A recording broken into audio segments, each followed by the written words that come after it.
Seuraavana meille esiintyy Tero Heikkilä Aalto-yliopistosta ja hänen otsikkonsa on Nanoelektroniikan fysiikkaa, kvanttiilmiöitä ja reikiä avaruudessa. No, avaruuteen liittyy kyllä tämäkin esitys. Heikkilä toimii Aalto-yliopiston OV-Lounasmaa-laboratorion teoriaryhmän johtajana. Hänen kiinnostuksensa kohteita ovat erityisesti ajetuissa nanoelektroniikan rakenteissa havaittavat fysiikan ilmiöt, suprajohtavuus, lämmön kulkeutuminen, kohina ja topologiset ilmiöt tiiviin aineen fysiikassa. Vuonna 2009 hän sai tutkimustyönsä Euroopan tutkimusneuvoston nuoren tutkijan apurahan. Ole hyvä, Tero. Kiitos. Kiitos ja ensiksi haluan myös kiittää Akatemiaa kutsusta tähän tilaisuuteen ja myös mulle kunnia pitää tämä puhe. Kun edellisessä puhuttiin isoista skaaloista ja isoista simulaatioista ja muusta tällaista, niin mä keskityn tähän pieneen sitten ja pieneen simulaatioon ehkä jossakin määrin. Mä oon tosiaan teoreetikkona tuolla Aalto-yliopistossa ja tutkin tällaisia sähkön kuljetukseen liittyviä ilmiöitä hyvin pienissä johteissa. Ja tämä, mistä mä puhun tänään, on pari esimerkkiä tutkimusaiheesta, mistä puhutaan. Eli kun puhutaan ennen kuin aloitan puheen, niin tämä mainostaa, että kuukausi sitten julkaisen kirjan, jonka otsikko on aika lailla sama kuin tämä mun puheen otsikko, eli nanoelektroniikan fysiikkaa. Ja se on oppikirja aiheesta, mutta jatko-opiskelijoille. Kun puhutaan nanoelektroniikasta, niin yleensä ihmiset ajattelee nanotekniikkaa. Ja nyt mä yritän tehdä pienen eron nanotekniikan ja nanofysiikan välille. Tosin ne on hyvin lähellä toisiaan. Nanoelektroniikkaa käytetään meidän arkipäivän laitteissa hyvin paljon nykyään jo. Esimerkiksi prosessoreissa, tässä on mun tietokoneesta kuva, ja tuossa on vanha Nokian kännykkä, niissä molemmissa on käytetty nanotekniikkaa. Prosessorien transistorien tällainen viivanleveys, joka kuvaa sitä pienintä rakennetta, siellä on nykyään 45 nanometriä. Mä kerron pian, mikä on nanometri. Muistielementtien ne pienimmät rakenteet on joitakin kymmeniä nanometriä ja niin edespäin. Eli tämä on ikään kuin paljon jo käytössä olevaa tekniikkaa. Tämä teknologia on sidoksissa nanoelektroniikan fysiikkaan, koska jotta voidaan tutkia kokeellisesti tätä nanoelektroniikan fysiikkaa, niin tarvitaan tätä nanotekniikkaa. Ja samalla tavalla, jotta voidaan tehdä se nanotekniikkaa, niin täytyy ymmärtää se takana oleva nanofysiikka. Mutta silti ne motivaatio näissä on vähän eri. Nanofysiikan motivaatio on tutkia, minkä tyyppisiä ilmiöitä sieltä löytyy sieltä näistä pienistä rakenteista. Minna puhui äskeisessä puheessa, siellä oli yksi skaala, joka oli 100 000 kilometriä. Jos lähdetään tästä meidän ihmisten mittaluokasta ylöspäin sinne 100 000 kilometriä, niin voidaan kääntää toistepäin. Jos me lähdettäisiin siellä 100 000 tähän 1 metriin tai suurin piirtein meidän mittaluokkiin, ja tehdään tämä sama nyt sitten metristä lähtien, niin päästään sinne nanometrien skaaloihin. Eli nanometri on 1 metrin miljardisosa, mikrometri on miljoonasosa, hiuksen paksuus on ehkä noin 10 mikrometrejä, eli nanoelektroniikka toimii siitä vielä ehkä 1000 kertaa, 100-1000 kertaa pienemmissä skaaloissa. Ja ollaan jo kohtalaisen lähellä tätä atomin mittaskaalaa. Ja itse asiassa se esimerkki, mistä mä puhun pian, niin on hyvinkin lähellä sitä. Ja nyt kun puhutaan tästä nanofysiikasta, niin joillekin voi tulla yllätyksenä, että siellä ei pelkästään tutkita tällaista niin kuin elektroniikkaa, vaan että siellä on linkitys hiukkasfysiikkaan. Mä tuun pian kertomaan, mikä tämä kuva on. Ja sitten että paljon voidaan tutkia erilaisia kvanttimekaanisia ilmiöitä. Mä kerron myöskin tästä kuvasta, jos mulla on aikaa. Nämä 2 kuvaa tässä keskellä kuvaa tällaista grafeenia, johon mä keskityn suurimman osan puheesta. Nämä on tosiaan kokeilijoiden, tässä nämä 3 kappaletta on niin kuin kokeilijoiden työtä. Kokeilijat tekee tämän tyyppisiä näytteitä ja sitten mittaa niitä erityyppisillä tavoilla. Teoreetikon työvälineet on vähän maanläheisempiä, vihko ja kynä. Tässä on ote mun entisen jatko-opiskelijan Matti Laakson vihkosta. Ja, no, nämä kaavat ei itse asiassa ole kauhean monimutkaisia, mutta se riippuu aina siitä, että millä tavalla otetaan tämä kuva esimerkiksi. Joo, ja tärkeä työväline on paitsi se vihko, niin myös kynä. Ja nyt mä tein tällaisen todella huonon aasinsillan lyijykynästä viimeaikaisen nanoelektroniikkaa, eli grafeeni. Lyijykynässä on grafiittia tuossa päässä, ja se, miksi me pystytään kirjoittamaan sillä on se, että kun me painetaan sitä lyijykynää paperille, niin sitä jää grafiittitasoja siihen paperiin, jotka me nähdään sitten. Ja tähän grafiittiin liittyy myös yksi viimeaikaisista isoista fysiikan löydöistä, joka on grafeeni. Ja grafeeni on tällainen hiilestä muodostuva taso, joka on yhden atomin paksuinen. Se on tällainen, eli kaksulotteinen taso, jonka ominaisuuksia on teoreettisesti tutkittu jo kymmeniä vuosia, 40-luvulta lähtien oikeastaan, mutta sitä ei niin kuin löydetty, sen realisointi oli vaikeaa, vaikka sitä yritettiinkin aika paljon jo pitkään. Mutta jos me lähdetään tästä, itse asiassa tämä grafeeni on sikäli mielenkiintoinen, että se on niin kuin monen muun hiilen tällaisen esiintymismuodon allotroopin äiti jossakin mielessä. Eli on olemassa nollaulotteinen fullereeni, eli otetaan tällainen levy ja sitten laitetaan se palloksi, niin saadaan fullereeni. Me voidaan myöskin tehdä siitä tällainen putkilo, niin saadaan nanoputki. Tai sitten me voidaan kasata näitä grafeenitasoja päällekkäin, niin saadaan grafiittia. Eli sitä, mitä meillä on lyijykynissä. Fullereeni löydettiin 80-luvulla, nanoputket löydettiin 90-luvun alussa. Grafiitti on tunnettu 1700-luvulta lähtien, tai se on nimetty 1700-luvulla. Ja grafeeni tosiaan löydettiin vasta vuonna 2004. Ja tämä löytö on itse asiassa mielenkiintoinen, että tosiaan tutkittiin monella tavalla, yritettiin käyttää kaikenlaisia korkean teknologian menetelmiä, että miten päästään tästä grafiitista grafeeniin. Mutta sitten Andrei Gaim ja Konstantin Novoselov, ne on tällaisia tutkijoita Manchesterin yliopistossa Englannissa. Niillä oli tällainen Friday Night Experiments, eli perjantai-illan kokeet, jolloin ne teki kaikenlaisia hulluja ideoita. Ja ne keksi, että mitä sitten, jos otetaan tällainen teippi. Nyt tämä voi olla vähän hankala nähdä sinne taakse, mutta voi laittaa tämän kiertämään. Valitettavasti nettiin sitä on vaikea laittaa kiertämään. Mutta, ne otti tällaisen teipin, ne puhui Scotch tape-menetelmästä. Ne avasi sen ja sitten laittoi tällaisen grafiittilevyn päälle, nosti sen ylös ja sitten painoi sellaisen pi-substraatin päälle.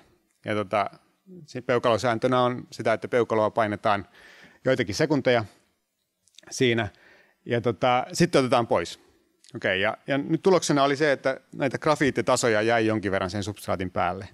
Ja sitten ne katteli niitä mikroskoopilla ja itse asiassa se näkyy myös paljaalla silmällä jossakin tapauksessa, niin osa niistä tasoista oli sellaisia, missä oli vain pelkästään yksi tällainen grafeenitaso. Ja toinen löytö niillä oli myös se, että ne pystyi valitsemaan sen tällaisen pi-substraatin paksuuden sillä tavalla, että se näkyy kunnolla se grafeeni.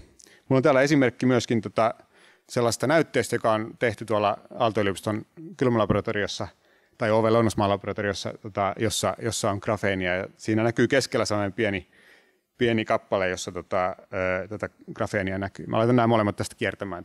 Tämä teippi on tosiaan sieltä laboratoriosta edelleenkin tätä samaa teknologiaa. Tässä sanotaan mekaaniseksi eksfoliaatioksi, on se hieno tekniikka, mutta tätä voi sanoa myöskin Scotch tape-menetelmäksi. Sitten me löydettiin tosiaan teollisempi tapa tuottaa grafeenia, mutta edelleen parhaat näytteet tehdään tuolla teippitekniikalla. Ja vuonna 2010 Gaim ja Novoselov sai Nobelin palkinnon tästä grafeenityöstään. Ei pelkästään tästä löydöksestä, he myös näytti monia mielenkiintoisia ominaisuuksia, mitä grafeenilla on. Ja nyt ihan hiljan, muutama viikko sitten EU valitsi grafeenin tällaiseksi lippulaivahankkeeksi Eli EU:ssa päätettiin, että seuraavan 10 vuoden aikana laitetaan 1 miljardi grafeenin tutkimukselle. Todennäköisesti sillä miljardilla ostetaan muitakin kuin teippejä. Miksi grafeeni on mielenkiintoinen, niin yksi syy on esimerkiksi nämä tällaiset grafeenin superlatiivit, mitä sanotaan, se on kaikkein ohuin materiaali, mitä voi olla, 1 atomin paksunen. Sillä on suurin lämmön- ja sähköjohtavuus, mitä tiedetään materiaaleista. Huomioon tämä johtavuus, ei niin kuin kokonaiskonduktanssi, eli johtavuus per paksuus. Sen läpi voidaan ajaa suurinta niin kuin virtaa ilman, että se hajoaa. Se on kaikkein puhtain johde, mikä tiedetään. Se venyvin kidemateriaali, se on tällainen vahvin materiaali siinä mielessä, että sen tällaiset elastiset vakiot on suurimpia. Tässä on esimerkki Aalto-yliopistossa otetusta mikroskooppikuvasta grafeenista, joka on tuollaisen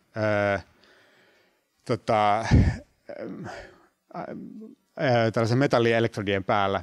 Ja se on siinä niin kuin, se on ripustettu niiden päälle, eli se pääsee heilumaan siellä. Tällä on omat vaikutuksensa, että se pääsee heilumaan. Mutta yksi kiinnostava ominaisuus grafeenista on se, että grafeenissa elektronit on massattomia. Ja mä yritän nyt selittää, että mitä tämä oikeastaan tarkoittaa. Eli mitä tämä kuva tässä tarkoittaa. Ja ensiksi mun pitää selittää, että mikä on liikemäärä. Ja mä en tiedä, lukiossa on ainakin fysiikassa ollut liikemäärä, voi olla, että yläasteen fysiikassakin on, mutta mä yritän esittää sen tällä jääkiekkovertauksella.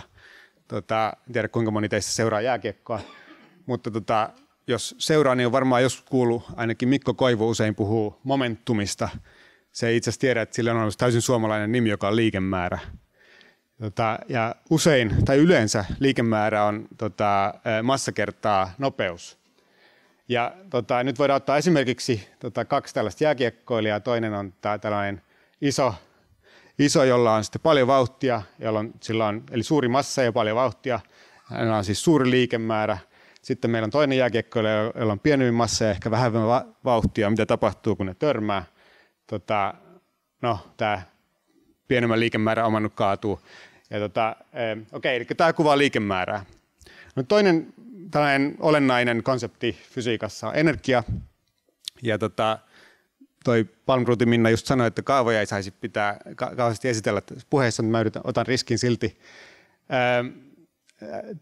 Jos olette kuullut liike-energiaa yleensä lukiossa sanotaan, että se on puoli kertaa massa kertaa nopeus toiseen. Fyysikot yleensä tykkää kirjoittaa enemmän sen niin kuin tässä muodossa, eli se on liikemäärä toiseen jaettuna 2 kertaa massalla. Ja tästä voi piirtää sen käyrän, eli energia on tällainen kvadraattinen funktio liikemäärästä. No, useimmille hiukkasille tosiaan näin pätee, ja esimerkiksi elektronit metallissa, näin karrikoiden voidaan sanoa, että tämä tyypillinen energian liikemäärärelaatio on tällainen parabolinen. Mutta metallissa ja itse asiassa samoin kuin aineessa ylipäänsä tai niin kuin hiukkasille yleensä, niin elektroneiden lisäksi on tällaisia niin kuin antielektroneita, tai metalleissa ne on nimeltään aukkoja. Ja nyt sitten mulla on toinen kaava täällä, eli useimmiten näille elektroneille voidaan kirjoittaa suurin piirtein tämän tyyppinen yhtälö, jossa energia on summa 2 termistä, ja jos tuo liikemäärä on pieni, niin se voidaan kirjoittaa tähän muotoon. Ja kuka tästä yleisöstä ei ole kuullut kaavaa E on MC toiseen?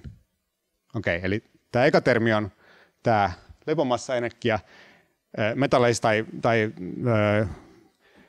niin kiinteäainefysiikassa puhutaan energia-aukosta, ja sitten toinen termi on kineettinen energia. Ja nyt sitten tällä kuvalla pystyy selittämään metallit ja eristeet. Tähän pitää lisätä tähän äskeiseen tietoon vielä se, että elektronit on niin kutsuttuja fermioneja. Ne on sellaisia hiukkasia, joille pätee tällainen Paulin kieltosääntö, eli että ne ei tykkää olla samalla energiatilalla. Jolloin aineessa täytetään näitä energiatiloja alhaalta päin, ylöspäin, kunnes kaikki elektronit on käytetty. Ja sitten meillä on kahdenlaisia aineita, metalleja ja eristeitä. Itse asiassa puolijohteet on tässä mielessä eristeitä myöskin. Eli metallit on sellaisia, missä se niin kuin maksimienergia tai se ylin energia, mihin laitettiin se elektroni, niin se on täällä parabolisella alueella. jolloin niitä on helppo virittää, jolloin niin jos meillä on joku ylimääräinen sähkökenttä, niin se pystyy helposti laittamaan ne elektronit liikkeeseen ja sen vuoksi ne pystyy johtamaan sähköä. Kun taas eristeissä se maksimienergia on täällä niin kuin energia-aukon sisällä, jolloin virittäminen vaatii paljon energiaa ja silloin ne ei johda hyvin sähköä. No, grafeeni ei ole kumpikaan näistä, ei metalli eikä eriste. Vai tässä on niin kutsuttu semimetalli. Puolimetalli ei ole ihan oikein käännös tälle semimetall-sanalle, koska on muitakin vastaavan tyyppisiä ilmiöitä fysiikassa. Grafeenissa tämä hiilarakenne, mihin nämä hiiliatomit menee, on tällainen hunajakennerakenne. Tässä on tällainen atomivoimamikroskooppikuva, joka on otettu Aalto-yliopistossa grafeenista. Ne hiilet menee tosiaan tällaiseen hilaan, missä ne on tämän hilan täällä näissä kulmapisteissä ne hiiliatomit ja elektronit hyppii sitten niiden välillä. Ja voidaan näyttää, että tämä hiilarakenne johtaa siihen, että matalalla energioilla tämä energia- ja liikemäärän välinen relaatio on tällainen kartio. Ja tälle kartiolle periaatteessa voisi päteä tämä sama kaava, mutta sillä tavalla, että nyt ei otetakaan pientä liikemäärää, vaan laitetaan tuo massa menemään nollaan. Eli jos laitetaan massa menemään nollaan, niin tämä energia on itse asiassa lineaarinen funktio tuosta liikemäärästä. Ja vähän niin kuin fotoneille. Ja fotoneille te olette ehkä nähneet joskus valokartion, niin toi vastaava kuva. Ainoa ero on, että grafeenissa tämä nopeus, mikä siihen laitetaan, on 100 kertaa pienempi tai 300 kertaa pienempi kuin fotoneille. Eli joo, ja seuraava aihe on itse asiassa tämä tulos on tunnettu jo vuodesta 1948 lähtien. Seuraava aihe on sellainen vähän hankalampi, mutta mä yritän selittää. Tämä liittyy nyt ihan niin kuin viimeaikaiseen tutkimukseen siihen, että yleensä itse asiassa fysiikassa tämän tyyppiset risteämiset, mitä tässä valokartiossa tai tässä kartiossa on, ne on kiellettyjä. Eli tarkoittaa sitä, että jos näyttää siltä, että tällaiset energiatasot risteäisivät niin yleensä on joku vuorovaikutus, joka saa aikaiseksi sen, että itse asiassa ne ei risteäkään, vaan että ne aikaan saa tällaisen vähän niin kuin metallia ja eristeiden tyyppisen energia- ja liikemäärän välisen yhteyden. Mutta nyt osoittautuu, että grafeenilla on tällainen niin kutsuttu topologinen suojaus. Ja nyt me tullaan siihen sanaan, mikä mun otsikossa on, nämä reikiä avaruudessa. Eli itse asiassa tämä piste täällä näin, sanotaan Diracin pisteeksi, se on ikään kuin tällainen reikä kaksulotteisessa liikemääräavaruudessa. Ja se reikä on niin kutsuttu topologisesti suojattu. Ja se topologinen suojaus, mä selitän tämän hyvin nopeasti, mä pääsen viimeisenkin aiheeseen, tarkoittaa sitä, tai voidaan näyttää, että se tarkoittaa suurin piirtein sellaista, että me lasketaan tällainen topologinen varaus, joka on tällainen, elektronille voidaan laittaa tällainen vähän niin kuin kellon nuoli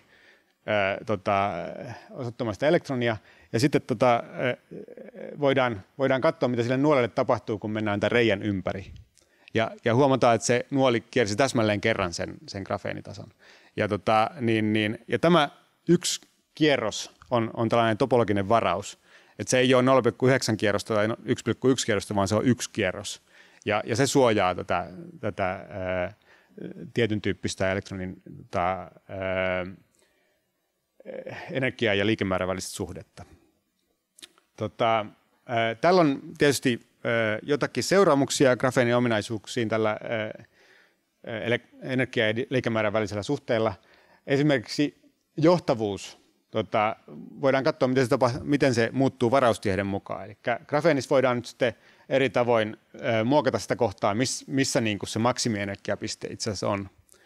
Jos on ihan neutraali grafeeni, niin se on täällä keskellä tässä Diracin pisteessä, mutta monesti sinne voidaan laittaa lisää varausta tai ottaa pois varausta.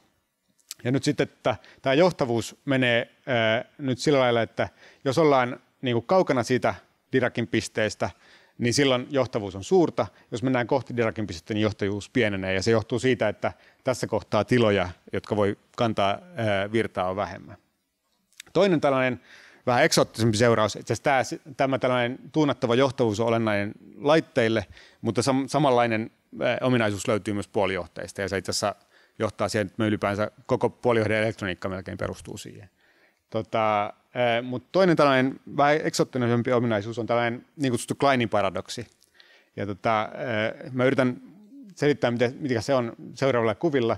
Jos meillä on tällainen suuri hiukkanen, ajatellaan vaikka jalkapalloa ja potkasta sen seinään, niin me voidaan olettaa kyllä, että mitä se tapahtuu sille jalkapallolle, että se pomppaa takaisin. No kvanttimekaniikan mukaan kuitenkin on pieni todennäköisyys esimerkiksi elektronille, joka osuu tällaiseen seinään, että joskus harvoin tunneloituu sen seinän läpi. Okei, näin. Mutta grafeenissa elektronit voi tunneloitua lähes aina tästä läpi. Ja tämä seuraa suoraan tästä grafeenin eksoottisesta energia- ja liikemäärän välisestä relaatiosta. Jossakin määrin sitä voi kuvata tällaisella kuvalla, eli tässä on tällainen potentiaalivalli, ja nyt sitten se elektronit, että täällä tässä tapauksessa se on aukko, pääsee sen potentiaalivallin läpi, koska tiloja on molemmilla puolin sitä potentiaalivallia. Joo, tämä liittyy enemmän mun henkilökohtaiseen tutkimukseen. Jos laitetaan grafeenitasoja päällekkäin, niin saadaan vielä eksoottisempi dispersio tai energia- ja liikemäärän välinen suhde. Esimerkiksi 2 grafeenitason tapauksessa tämä kello kiertää 2 kertaan tämän kierroksen. Jos me laitetaan lisää tasoja, niin tämä dispersio muuttuu tällaiseksi, sanotaan laakavyöksi, flat band englanniksi, jossa energia on 0 hyvin laajalla alueella liikemäärää. Ja tämä on hyvin eksoottisen tyyppinen hiukkanen, jota ei kauheasti ole tavattu muualla. Ja kysymys on, että entä sitten? Ja seuraava on teoria-asteella oleva ehdotus, jota ei ole vielä täysin todennettu, mutta sellainen asia, mitä me osoitettiin, että tällaisella laakavyörakenteella on seuraamuksia esimerkiksi suprajohtavuuden kannalta. Mitä on suprajohtavuus? Se tarkoittaa sitä, että jos me käytetään sähkön vastusta lämpötilafunktiona, tässä on esimerkki Kamerlingh Onnesin Nobel-luennosta 100 vuotta sitten, huomataan, että joillakin materiaaleilla se sähkön vastus menee nollaan jonkun kriittisen lämpötilan alapuolella. Ongelma on se, että nämä kriittiset lämpötilat ovat yleensä aika pieniä. Tällä voisi ajatella, että täällä on aika paljon teknologisia sovelluksia, mutta ongelma on tosiaan, että kriittiset lämpötilat on tosi pieniä ja se rajoittaa aika lailla niiden käyttöä. No me ollaan näytetty, että tällainen laakavyörakenne, mitä tällaisessa grafeenitasojen päällekkäin laittamisessa, niin se voimistaa suprajohtavuutta huomattavan paljon ja nostaa sen kriittistä lämpötilaa. Ja on olemassa jotakin indikaatioita viime vuodelta, että tietty grafiitti, eli grafeenitasoja, jos laitetaan päällekkäin, niin saadaan grafiittia, että niin siellä olisi jopa huoneen lämpötila suprajohtavuutta. Tässä on tällaisia vastus versus lämpötila käyriä, mitä on mitattu. Tässä ei vielä olla ihan huoneen lämpötilassa, mutta että, heillä on joitakin indikaatioita siitä. Ei ole mitenkään selvää, että tämä on oikeasti suprajohtavuutta. Tätä ei ole vielä toistettu muissa ryhmissä, ja sitten se ei ole myöskään selvää, että tämä liittyy tähän meidän teoriaan, mutta että, tässä mielessä eletään kiinnostavia aikoja. Mä sanon ehkä 2 minuuttia toisesta tällaista kvanttiefektistä, mitä voidaan nanoelektroniikassa löytää. Ja se liittyy nyt tähän grafeenin tällaiseen värähtelyominaisuuteen. Eli jos ajatellaan, että me laitetaan tämä grafeeni nyt tuollaisten riippumaan tuollaisten elektrodien päälle, se on ikään kuin tällainen rumpukalvo, joka voi värähdellä. Nyt tämän rumpukalvon taajuus on 100 megahertsin luokkaa, eli meistä ihan suoraan kuultaisiin, se on samaa luokkaa kuin noissa radiolähetyksissä, mutta se pystytään mittaamaan. Nyt sitten voidaan yhdistää tällainen värähtelijä toisenlaiseen värähtelijään, eli sähkömagneettiseen värähtelijään. Ja tässä on esimerkki sellaisesta suprajohtavasta mikroaaltovärähtelijästä, joka on tehty tuolla kylmälaboratoriossa. Ja tässä tapauksessa itse asiassa nyt sitten on käytetty sekä grafeenia että tällaisia värähteleviä lankoja. Ja nyt sitten voidaan näyttää, että tämä suprajohtava värähtelijä, niin sen avulla pystytään mittaamaan tämän mekaanisen värähtelijän se värähtelyamplitudi aivan äärimmäisen tarkasti. Tämä mittauksen tarkkuus tässä mittauksessa on luokkaa 10⁻⁻15 metriä, joka on samaa luokkaa kuin protonin koko. Ja tavoite tässä työssä on jossakin määrin luoda tällaisten isojen mekaanisten värähtelyjen superpositiotiloja, eli tiloja, jossa ne on yhtä aikaa niin kuin tuolla ja tuolla. Luoda niitä ja sitten mitata niitä. Ja yksi askel, mitä me tehtiin tässä vähän aikaa sitten, liittyi sellaiseen, että me näytettiin, että tällaista rakennetta, missä tämä värähtelijä oli, niin voidaan käyttää mikroaaltovahvistimena, jolla on yksi mielenkiintoinen ominaisuus. Ja se on se, että se voidaan viedä tällaiselle kvanttirajalle. Ja mä yritän selittää nopeasti, mitä se tarkoittaa. Jos meillä on signaali, me otetaan se vastaan vaikka jollakin radiolla, vahvistetaan, me saadaan joku ulostulo, mutta siinä ulostulossa on aina kohinaa, niin kuin kaikki tietää, jotka on käyttänyt vanhaa radiota. Kysymys on, mikä on pieni mahdollinen määrä kohinaa, mitä me lisätään siihen. Jos me ollaan jossakin isossa lämpötilassa, niin lämpöliike aikaan saa kohinaa. Mutta sitten jos me päästään siitä eroon, jos me vaan jäähdytetään riittävästi. Mutta sitten jää jäljelle tällaiset kvanttimekaaniset nollapistevärähtelyt, ja näitä ei saa pois. Ja me näytettiin, että tämä meidän laite, tämä laite on olennaisesti sillä kvanttirajalla, tai voidaan saada sinne kvanttirajalla. Okei. Ja tämä koettiin riittävän mielenkiintoisesti, julkaistiin tämä työ Natureissa runsas vuosi sitten. Okei, ja tässä on tällainen taiteilijan näkemys aiheesta, missä valoa tulee, sitten sitä vahvistetaan ja sitten siellä on tällainen mekaaninen värähtelijä vahvistamassa sitä. Kiitoksia. On mielenkiinnosta. Onko kysymyksiä? Kiitos Tero havainnollista esityksestä. Heräsikö kysymyksiä teillä? Sillä odottakaa mikrofonia vaan. Hetki vaan, niin Aila tuo sieltä mikin.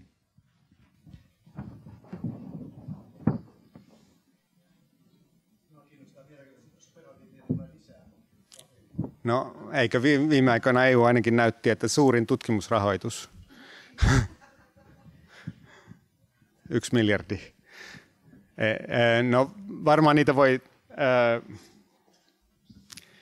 lisää tulla, mutta tuossa oli ehkä sellaiset helpoiten lausuttavat superlatiivit. Jonkin verran varmaan on sellaisia eksaktisempia, joita on sitten vaikeampi selittää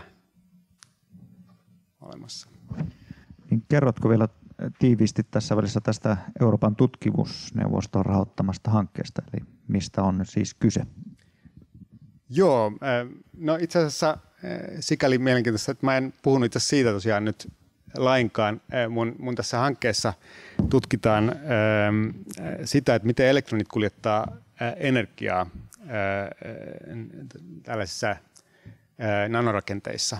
Eli elektronithan kuljettaa yleensä sähköä, eli sähkövirtaa, ja se on se olennaisin asia tällaisissa johteissa, mutta sen lisäksi ne kuljettaa lämpöä. Ja nyt sitten tämä on itse asiassa, kun Minna mainitsi Mooren lain, niin tämä on yksi olennainen asia Mooren lain suhteen, koska oletetaan, että me voidaan jatkaa tätä tällaista miniaturisointia, joka johtaa prosessorien tehon parantamiseen ja tällaiseen teknologian puolesta aika pitkälle, mutta ongelmaksi tulee se, että nämä rakenteet rupeaa kuumenemaan ihan hirveästi. Niin kuin tiedätte, läppäri kuumenee käytössä ja sitä ei voi pitää sylissä, ja mitä tehokkaampi se prosessori on, niin sitä enemmän se kuumenee. Eli ongelmaksi tulee se, että miten se lämpö saadaan pois, ja on näytetty, että ilmajäähdytyksellä, mitä nykyään käytetään, niin raja tulee vastaan, olikohan se nyt vuonna 2017 tai jotain, ja siitä voidaan siirtyä ehkä nestejäähdytykseen, mutta että kuitenkin tässä vaiheessa on tosi olennaista tietää, miten sieltä elektroniikasta siirretään lämpöä pois. Ja nyt sitten mun ERC-projekti tutkii nyt sitten, eli tämä tutkimusrahaston projekti tutkii erilaisia mekanismeja, joilla elektronit kuljettaa lämpöä tällaisissa pienissä rakenteissa. Itse asiassa tästä mä en kauheasti puhunut tässä puheessa. Kiinnostava hanke. Teillä on kysymys. No, tämä itse asia on tämmöiselle, niin kuin, ei varsinaisesti fyysikolle, niin siksi vaikeaa, että täytyy kysyä melkein mielenkiintoista, että kun tämä tuntuu olevan nyt todella tämmöistä niin kuin todellista huippututkimusta, niin missä päin ne sun kollegas on ja kuinka monta teitä on kaikkiaan niin kuin suurin piirtein tekemässä tätä tutkimusta? Edellinen on helpompi vastata. No, mä teen yhteistyötä kokeilijoiden ja jonkin verran teoreetikkojen kanssa Aalto-yliopistossa. Siellä on 4 kokeellista tutkimusryhmää, tai ehkä 5 voidaan laskea, jotka tekee tähän liittyvää tutkimusta. Ja sitten on ympäri maailmaa USAssa, Ranskassa, Espanjassa, Italiassa, Hollannissa, Saksassa. Et niitä on ympäri maailmaa sekä kokeellisia että teoreettisia ryhmiä, joiden kanssa tehdään yhteistyötä. Ja sitten tämä jälkimmäinen kysymys, että kuinka paljon niitä yhteistyökumppaneita on, niin on vähän hankalampi sitten määrittää, että missä mielessä meidän laboratoriossa on fyysikoita noin 50, joista jatko-opiskelijoita on 230 ja sitten on seniorihenkilökuntaa. Mutta osa heistä ei tee nanoelektroniikkaa, ehkä tekee niistä joku 35, mutta sitten maailmalla on paljon, mä laskin, että mulla on kanssakirjoittajia artikkeleissa tällä hetkellä noin 80, että niin kyllä niitä riittää. Hyvä. Kiitos vielä Tero Heikkilä esityksestä.